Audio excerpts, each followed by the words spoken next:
भारतीय शेअर बाजारात आज पुन्हा एकदा तेजी आली। अखेरच्या तासात आज शेअर बाजार सुसाट वधारला।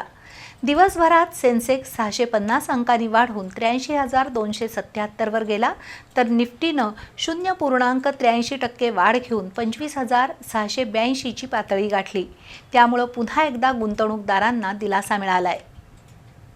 गेल्या 4 दिवसातील शेअर बाजारातील घसरणीनंतर आज भारतीय शेअर बाजाराला थोडा बूस्टर डोस मिळाला। दिवसभर बाजारात कमालीची अस्थिरता होती।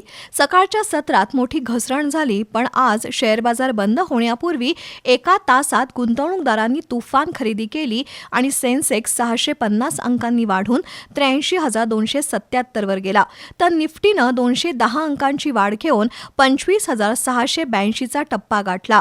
Reliance industries, HDFC bank, axis bank यांसारख्या मोठ्या कंपन्यांच्या शेअर्समध्ये गुंतवणूकदारांनी रस दाखवला आणि शेअर बाजाराचा मूड बदलला।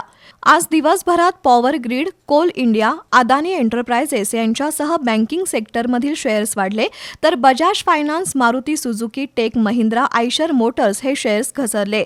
मात्र शेअर बाजारात वाढ झाल्यानं गुंतवणूकदार सुखावले आहेत।